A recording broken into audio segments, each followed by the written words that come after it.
Good afternoon, everyone. Welcome to Talking Horses. Greg Wolf and Andy Serling as we kick off a Friday here. Do want to remind the people, if you don't know, we have canceled tomorrow's card, or we postponed it in a way, because tomorrow's card, so by the way, is a really good card. And you know, we'll be honest, obviously we've been struggling. It's not a secret exactly, but tomorrow's card is a good one, and it's been moved to Sunday. Because of? Expected about 2.5 to 3 inches of rain. Now, Greg and I are going to row a boat out here, and we'll be covering Oaklawn and a little Tampa from 3 to 6:30 on FS2 tomorrow. You can watch, but no racing at Aqueduct. Yeah. So, yeah, better weather, move to Sunday. Good. Like that move. Yeah, I mean, it's a combination of a lot of factors, but to be running in a monsoon like that just feels like nobody's really benefiting from that, except it did give some people on Twitter. The same people that complained to me that the racing's been lousy will complain to me that we canceled with 3 inches of rain coming. All that tells me is you have not muted enough people on Twitter. Yeah, I'm working on it, though. It was, let me tell you, it's been a big 24 hours of muting. But thank you. I appreciate that. I appreciate the backing on that. Anyhow, head over to Naira Bets. If you're not a member of Naira Bets, use the promo code BONUS200. We'll match with $200 of your initial deposit.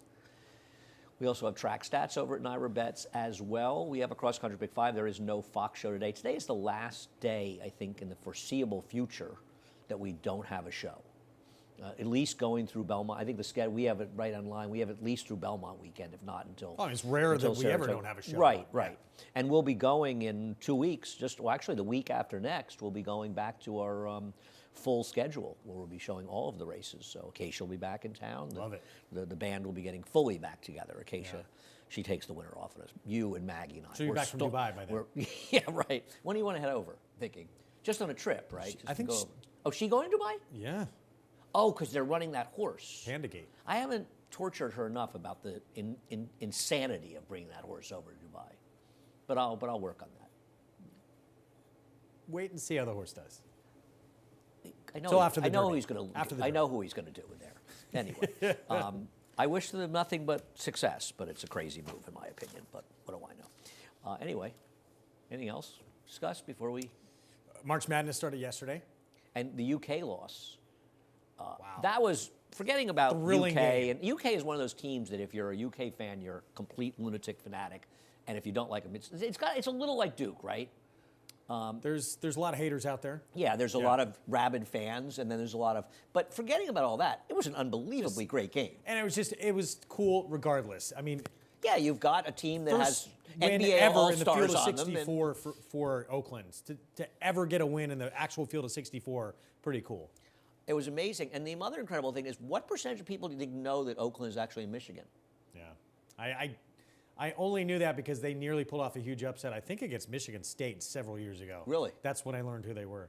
It was also an incredibly entertaining game. It really was. I mean, if you didn't That's know why the this teams, tournament just is so watch. terrific. Yeah, it really was fun, Yeah. and of course, more games. I'm actually going to the Duke game tonight at Barclays Center All right. with a very, very big Duke fan, alumni. I, on the other hand, I root for my friends, so I will be rooting for Duke for him. Plus, he gave me a ticket, so I have to I can't really wear a Vermont hat. That would be kind of. I would have had to turn him down. Really? Yeah. I don't know. I've gone to Cameron to games with him. You know, when you throw that Cameron carrot in there, it's That would be fun. kind of hard not to, you know, root. I root for my friends. That is my life goal dreams one of these days. I've been to Duke, North Carolina, but at Carolina, I want to go to Cameron Indoor and see it. You should go, yeah. Well, we can work on that. It's actually easy to get to Durham. There's a million flights. Anyway, today's first race, Greg and I both smoked out this horse, and we'll go two back for Hot Rod Rumble.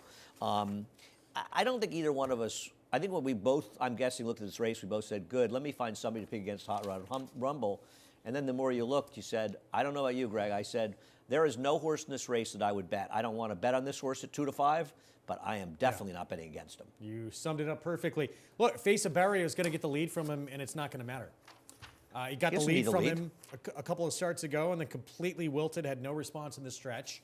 Hot Rod Rumble actually finished okay in that race. It was only beat. He ran well two back. Yeah, that was a race two back and win this race by a pole. No question. Last time what happened was, you know, I wonder a little bit if maybe you were better off a little off the rail. I wondered a little bit about that. Okay. He was bad though. It's a double drop down today. Mr. Bob actually 82 buyer that day. Horse had been stakes placed in the past. He had been on the rail the time before that. There's just no one who's going to be coming. He's going to sit right off Face of Barrio, who I don't think has anything to offer in the stretch. And either. no one scares me of those who are going to be coming from behind. I am with you, Greg. You probably won't get 3 to 5, will you? I don't think you will. It's very hard. The problem is it's so hard to make a case for somebody against him. The only way you're playing against him is if you just make a decision, I don't want this horse. But I don't know. It's not like he's run that badly. Yeah. I get the drop down. I'm not going to knock people betting against horses like this, but you and I are not two of them.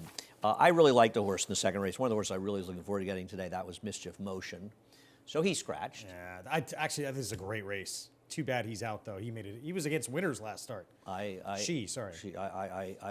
really liked her. I thought she was going to win this race. And now we're left with a situation where you've got Eastern Star. We'll look at the race. I think it's last time where Eastern Star was second and Happy Smile finished third.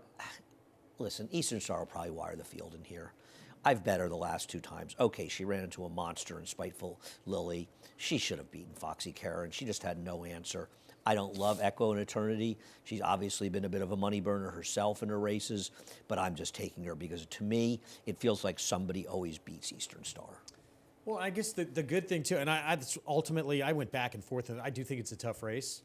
Eastern Star should be alone in the lead, and I just think because of that, take the known commodity who's going to have the pace advantage, and that's going to be her deal. Echo in Eternity, at least she's getting on a fast track for the first time. Well, that's also, I want to give her a chance on a fast track. I mean, doesn't mean it's going to help her, and I don't know that it will, but I've picked Eastern Star twice in a row. I didn't want to put her on top. I wanted to bet the 6. We couldn't. Autumn is now the morning line favorite. If she's favored in this race, and if David says she's going to be favored, she's probably going to be favored. I really wish that I could book a lot of money on her because as the favorite, I think she's a horrifically bad bet. I was going to take her on top, but then I knew the price was going to be short, so I went elsewhere. Well, they're betting her off Figs on the Turf. They are. There's dirt pedigree, though. The second dam was grade 1 placed at 1.25 miles on the dirt in Argentina. There's a minor stakes placed on the dirt as well, I believe, in the U.S. And those were pretty good fields she faced on the turf. Those numbers, too, and I know they're turf races. Well, they're turf races. Would decimate this group. So if she even can run close to that and not improve at all, she probably wins. But they paid $375,000 for her. And Shug McGahee decided to do anything but run her on the dirt. He ran her on a turf sprint, a turf slight stretch out, a bigger stretch out. He showed no interest in running. She's a $375,000 yearling that they gave up and was sold for $22,000. Man, I hate horses like this as gambles. I think they're the worst kind of bets because they're getting bet because of races on a different surface. It's also a bullet dirt drill leading into this, so may really suck the people in. Look, I mean, there's pedigree there too. I agree. The price is going to be short. I'm not saying she can't win. Yeah. I just think as a short price, she's a tremendous bet against. Now, I don't know that she'll be favored, but if she is, I just think she's a terrible bet. I just don't.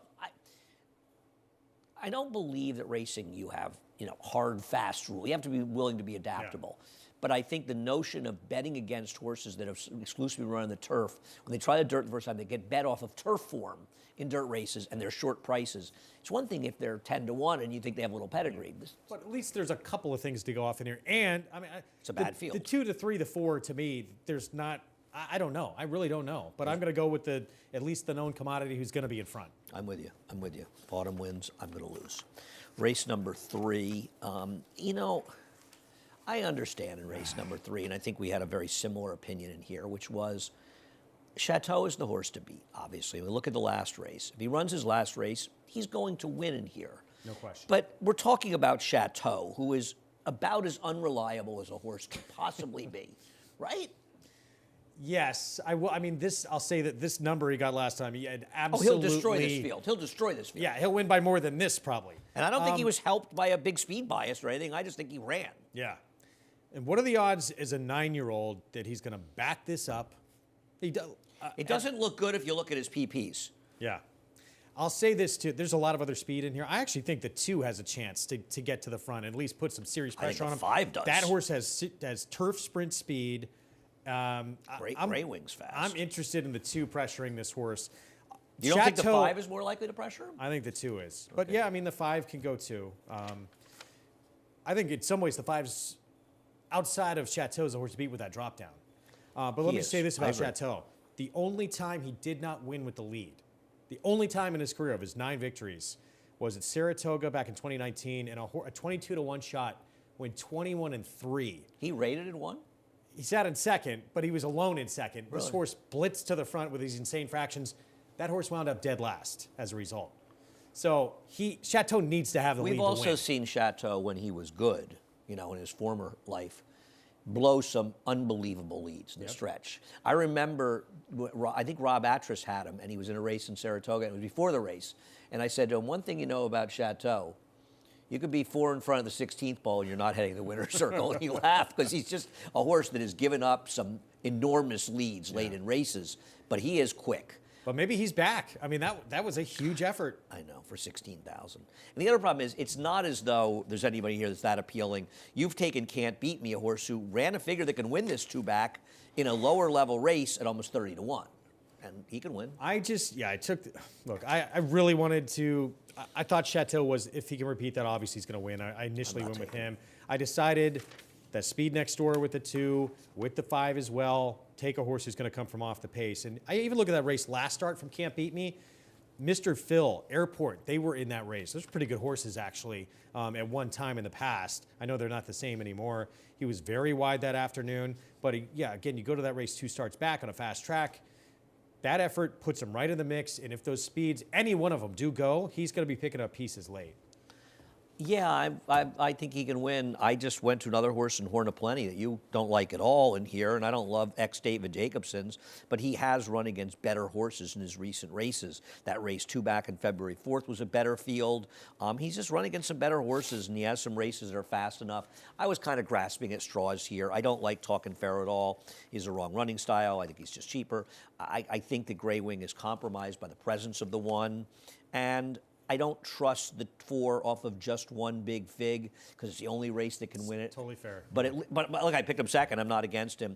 And the 6 took advantage of, I think, a bias to win last time out. So I thought Horn of Plenty was just kind of a bit of a drop down here that's faced some better horses. I don't love him, but I'm just like you, committed to picking somebody against Chateau. Yeah. Race number 4, we'll take a break after race number 4. I mean, in race number 4, if 2 Redheads shows up with the effort we'll look at here, she's going to win this race, and she's going to win it comfortably. But she is a little tough to trust. I mean, she's off from January to October.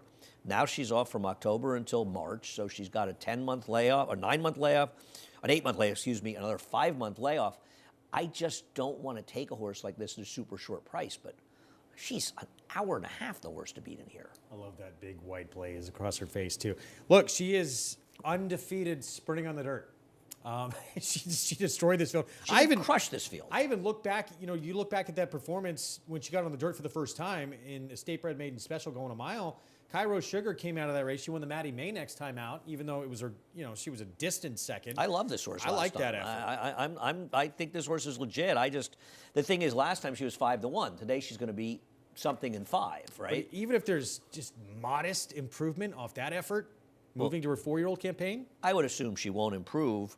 I think even as long as she doesn't take a gigantic step backwards, she's going to win this race. Yeah. I mean, the only horse that has any kind of figures that are relatively close is the one Ms. Haley, and I don't know. How do you trust her?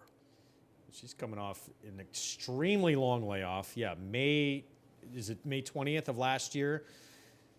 She was Needs also pace claimed help. by Jonathan Wong and then sold in the auction over the summer for $25,000 after being claimed for 20, which is odd enough, and now she's in for 16. She's a little tough to trust, isn't she? Yeah, she's going to come from way out of it. It does not appear like there's going to be some hot pace to help her out either. No. So I picked Chassis. Why did I pick Chassis? Because I like the fact that she's cutting back to 6.5 furlongs. I like a little less distance for her. And she's been on a lot of wet tracks in her recent starts. Last time out, obviously, was a disaster. But if you go before that, I thought her races are good enough and better than others. And I thought she was kind of like the second likeliest winner here, because I don't really want Ms. Haley, who is the second likeliest winner, but I don't trust her. Claimed by a sharp guy, put in a sale, been off for a long time, a lot of negatives, and I'll just hope that Chassis turns around. But if 2 Redhead shows up, she's going to run a lap around this field. It's not even close. I agree with you. I couldn't go against her in here. I was a don't- I little don't blame intrigued you. by I'm not- proper grammar cutting back as well. I like the cut back with her, but Ran a week she doesn't ago. have the races to. She has that one race last time, and I want to see that fig get backed up because Strange Fruit got a figure in the high 50s, and she's never run that well before. I kind of want to see it again. We'll see what happens. We'll be back with the late pick 4 in just a moment. For almost 150 years, the Saratoga name has been synonymous with the finest quality, sustainably sourced spring water available anywhere. Saratoga carries on the rich tradition of its forefathers by crafting each stunning blue glass bottle with the same attention to detail and care that has been its hallmark for generations. Visit SaratogaSpringwater.com today or ask for us by name at your local market or restaurant. Saratoga Spring Water. Make every day exquisite.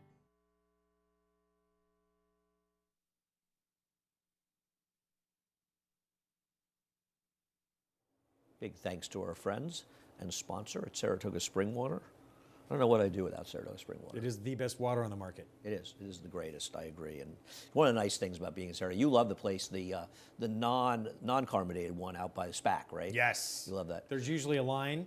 It's worth it.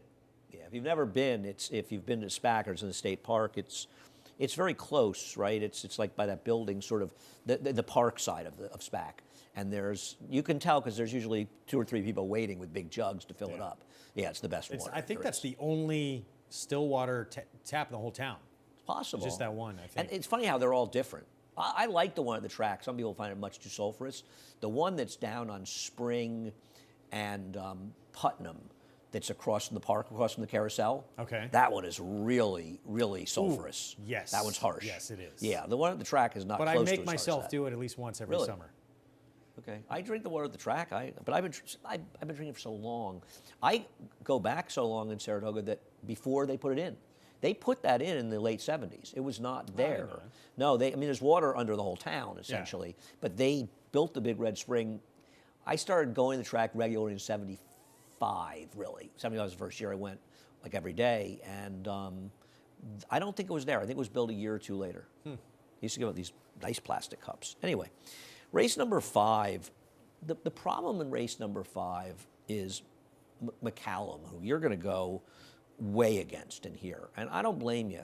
He is kind of the horse to beat, but I'll tell you something. This is not a horse that likes turns. I'm deciding it must be the turns because I've never seen a horse that so much takes himself out of races. I mean, it looks to me, he's a number 3 horse. It looks like he's going to finish last at this point. Look at Manny sort of bobbing up and down on him, and he's just going the wrong way. And he looks like he's going to run nowhere. And this is not the first time he's done this. He's now back to almost last, right? 3 wide. And he comes again. He does this all the time, but There's no acceleration. just a weird horse. And now he's in another 2-turn race. And I'll tell you something. This is a horse that we did the Belmont closing at the wrong time for him because he would really benefit from those wide sweeping Belmont turns. He would. I mean, just look. It's not like, oh, he turns it on, here he comes. He just slowly kind of grinds away. And maybe at 1 1/8 miles, Well, this was 1 3/16 miles. a lot won't like it in here, and he'll at least be the beneficiary because he's going to keep running even though he doesn't run that fast. I just took a stance against him because I don't love the way he finishes. So tell me about Magical Ways. So Magical Ways, the last 2 efforts this horse has put together, at least thoroughgraph-wise, the best numbers in the field. You love Proven Hope. And, yeah. And if it's paired up and a chance to move forward again, and you look at that last race, I actually really did like the gallop out because the 1 1/8 miles is a question for this horse. The last 2 really big efforts, they were at 1 mile, but the way he finished, he opened up on this field past the wire. So I think 1 1/8 miles may not be a problem for this horse at all. You look 2 back, that was against Reddington, a horse who's won 3 in a row and is on a really nice roll. And the Dam actually wanted 1.25 miles on a race that was taken off the turf. So there is some ability to go a little bit longer in the family. I just felt like he got such a great setup last time. But we'll see. I mean, I went in different directions. I like Duke of Gloucester, who I think is going to maybe wire the field. I think this is a great race for Trevor to be aggressive and send him. And I think he's been in pretty good form lately, and he's been in some sort of tough races. I mean, you think about that race he was in last time. Those are pretty good horses. Now, do I know that he's a 1 1/8 miles horse? No, I don't. But he's been, if you ask me, he's been in stronger, more competitive runnings than anybody in here but McCallum. And I don't trust McCallum. So I'm just hoping that Trevor's aggressive with him and puts him on the front end. The horse that I don't particularly like here, we both have third, is Mr. Ripple. And I think he's going to take money because he's coming from Florida for Christoph, but someone's going to have to tell me what his excuse was last time. And, I mean, he's not exactly losing to good horses, to say the least. Unless you want to, he didn't like the slop, but I don't know. Maybe that's it. It is his worst race since his debut, but I just don't trust this horse. I mean, I know he ran okay in the Florida Derby, but... Yeah, that he's going to get bet off of that. And as you said, people are going to see that. No, he lost to Forte and Mage in there, and he's kind of living off that fact. These last two races don't get me that excited. Maybe he takes a step forward, third off the bench, which absolutely he can and improve. Yeah. But there's some good horses he's got to contend with here. What about Shipsational? I always want him to run well, and I know that he ran respectable races around 2 turns in the Sam Davis and the Tampa Bay Derby, but I don't know that he's really better going longer. I wonder if he's more of a 7 to a mile closing sprinter type. Yeah, it might be the case. I thought just give this horse another shot. I have him second off a layoff, fast track. Yeah, I'd like that they're at least trying something different with the horse. That's not normally the move I like with the blinkers off, but at least they're trying something to shake it up a little bit, and the horse at least has figures in the mix that say he can take a step forward this afternoon. At least I'd like, too, that he's putting together back-to-back races. I thought it was one of the more interesting races on today's card, which not necessarily a big compliment, but nonetheless it probably is, and you can see from our picks we have somewhat different opinions here. Race number 6. I mean, I hate to cop out in race 6, and you didn't at all. Wow, you didn't use my horse at all. You don't think Vegas Weekend is way the horse to beat in here? I did not. Okay. I mean, the horse did stumble at the start. I mean, it came in and bumped. It lost about a length. It wasn't that bad, and something seemed to go wrong, but I thought dropping down, this horse just might be better than these, but maybe he can't run anymore. Wow, 9-2? Oh, I thought this horse would be favored. No, guess not. Sister Linda probably, right? I guess, but really? I mean, Embraceable Gal, you look at her PPs coming in that race. And the other thing is, there's speed in here. I mean, isn't Vintage, we'll take a look at Vintage winning 2 back. And should be in the lead, I think Vintage took advantage of a track that was kind inside speed on this day, but she's going to be forward. Are you confident that Sister Linda is going to be as good rating? And, man, I thought she should have won last time. Sister Linda? Yeah. Maybe she should have. I still like the performance, and I think putting the blinkers on, they can be even more aggressive. Not that they have to have the lead in here, because yes, Vintage is going to go. You know, Vintage is going to send. Oh, she's not going to be in front. But I think could sit right off that horse. And there was a legit stumble out of the gate from Sister Linda. She got crunched pretty good coming out of the gate in that race. I look at that performance and say she's probably the most reliable of the runners in this spot to run back to that. I see a lot of inconsistency with this group. Okay. Listen, I don't trust Vegas Weekend, but I think she can be forward, and she draws far enough outside that I think she gets the right kind of trip. And, you know, it's hard to make case for more Mango and Gringotts. They don't look good enough. Trace Secrets, at best, borderline good enough. I don't love that last race that Sister Linda comes out of, and that's why I went more of the 8, 1, and 7. And I actually do have Vegas Weekend in here. Sorry, the 4 scratch. I have 3, 1, 2, 8. Okay. 4 is definitely scratched, as far as I know. Yeah, sorry about that. Race number 7. Well, race number 7 is a somewhat interesting race, and there's a couple of horses that ran in separate divisions, and we'll start out with the number. We got the same pick here. Interested to see why you like this horse. Clever Forever. Well, I bet last time was a bit compromised when the other speed scratched, and Lightman got to sort of waltz around the track, and I still kind of thought he should win. I don't think he's as good as Horse Be With You, but he does seem to be improving for Todd Pletcher. We're talking Clever Forever. Yes. Yeah. This was a good move. This is a big move forward for this horse. Was it, back to a mile and an 1/8 now? Are we sure this horse is better going a mile and an 1/8 than a mile? That's what I wonder. That was a little bit of a question for me, because the horse did move forward and run the best figure of his life, shortening up a bit. But Pletcher, I have more faith almost in him than anyone in the country getting horses to go longer distances. Yeah, I mean, I think that all of these horses can win, and we have the same order, but I'm not really so much against. I don't agree with David. I don't think there's any way that Alla is going to be a shorter price than Horse Be With You. And if Alla is a shorter price, I prefer Horse Be With You. Okay. He's got Alla 2 to 1? Maybe it's the 2 for 2 at a mile and an 1/8. Maybe. Listen, he's usually right. I just didn't think that was a possibility. I mean, you look at, we'll go back and we'll look at the Horse Be With You all last race. Horseby really ran super in here. He has run super 2 times in a row. And if Eric Cancel had put him on the rail 2 back, he would have won that race. But for some reason, Eric doesn't think that being on the rail is a good thing, even when the rail's good. I'm not really sure why. And he never put speed horses on the rail. It's very bizarre. He ran super in here, and he's not facing good a horse. I thought Alla got a little lost in this race, and that's why I liked him. And I thought he'd be a better price because he got so easily beaten by Horseby With You that I thought maybe he would drift up in price. Now, I could be wrong. They were obviously a much different price the last time. If David thinks this, he's probably right. I don't know how Alla is half the price of Horseby With You after this race. And I thought Alla kind of got the wrong ride in here and was much too conservative and kind of lost position on the return. Why did you like him? Yeah, I mean, I like the horse getting back to a mile and an eighth. That's what this horse is best at. He's 2 for 2 at the distance. He doesn't have to have the lead. He showed versatility, being able to do it on the front end or be able to sit off as well. So I think stretching back out, and Trevor too. I love the fact that Trevor's aboard. Yeah, I will say one thing about Alla. When he won 2 back, he was on a good rail. So he was lucky, a little bit lucky that day. I've misread this race badly.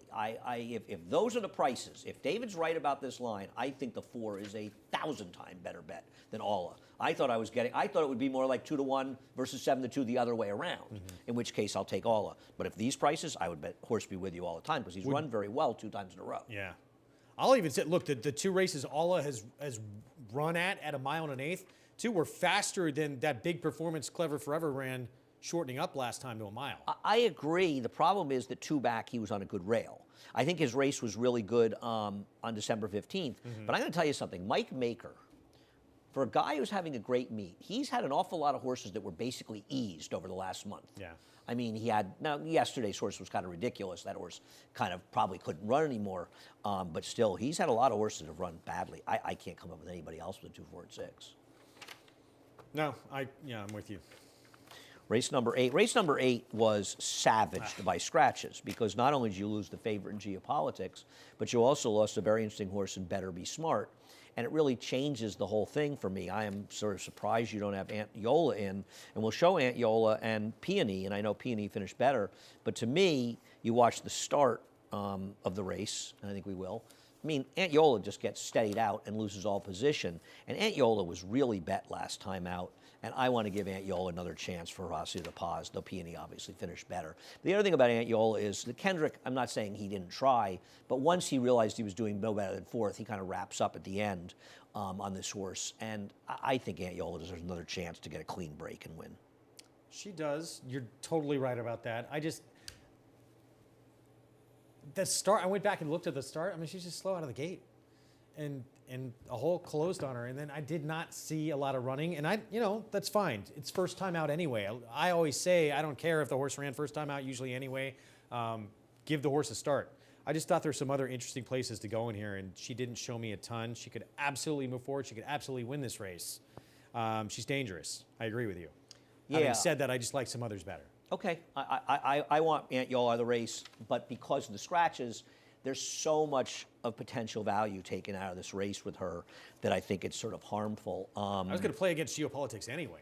So was I, but now it's I'm going to be lucky to get 7-2 on Aunt Yola. Luna Patina comes out of a weird race, and she probably ran the best race, but I also thought Better Be Smart was interesting. We'll show some of that race. And Better Be Smart, I thought had a bit of a trip in there, but Luna Patina was hurt by being wide. The problem with this race was it was just a slow race. It was. It was very slow. And now wide all the way throughout on a wet track. Took money, though, for David Duggan, first time out. We'll get Lasik start number 2. There's a lot of positives for this horse, too, to move forward. I thought there's a lot of horses in this race. Yola, Peony, this horse. I thought even the 2 as a first-time starter was interesting. I even think Dolce Veloce could move forward because she's kind of put together back-to-back, at least improvement efforts, and she's going to be forwardly placed in here. Even with Geopolitics out, I still think this is a very interesting race. Yeah, I'm going to be surprised if the 8 or 9 don't win this race. Okay. I just think they come out of a much, much better race. I think the 12 will run better, and I respect David Duggan a lot, but I thought it changed a lot. I thought the 9 was way the horse to beat now. Yeah, I prefer Aunt Yola, but Okay. Peony would probably be the favorite. I prefer Aunt Yola, who had the trouble, but I'm not. I just think that was a much stronger race in general that they come out of. Though the horse that won did come back and run not very well in his next start, but maybe came back a little soon after that race, and perhaps the first are Tough Love. We'll run okay.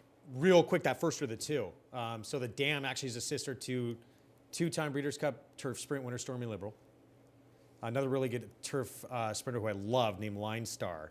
And the first foal to race from this dam actually did win on the dirt sprinting. Yes. So With a 67 or 87 buyer. I think it was 67. Yes, I think it was too. It'd be nice if I wrote handwriting that you could actually read. We're done. Thank you, Greg. We'll do this again next Friday. I look forward to it. All right, head over to Naira Bets. If you're not a member of Naira Bets, no better time than the present. Use the promo code BONUS200 and we'll match up to $200 of your initial deposit. Check out Trap Stats while you're over at Naira Bets as well. Find out all sorts of info there. And we have a cross-country Pick 5. Well, no Fox show. Last day without one for the foreseeable future. We have no Fox show today, but we have a cross-country Pick 5, 2 at Aqueduct, 3 at Oaklawn. Once again, Hi. Greg, I was giving Greg a little something to read while I was babbling away. We're done. Thanks, Greg. I will be doing some early prattles, Greg doing some late ones, and Maggie will be here throughout the day. Have a great day. Chris Griffin up next. Scratches and Changes. For almost 150 years, the Saratoga name has been synonymous with the finest quality, sustainably sourced spring water available anywhere. Saratoga carries on the rich tradition of its forefathers by crafting each stunning blue glass bottle with the same attention to detail and care that has been its hallmark for generations. Visit SaratogaSpringwater.com today or ask for us by name at your local market or restaurant. Saratoga Spring Water. Make every day exquisite.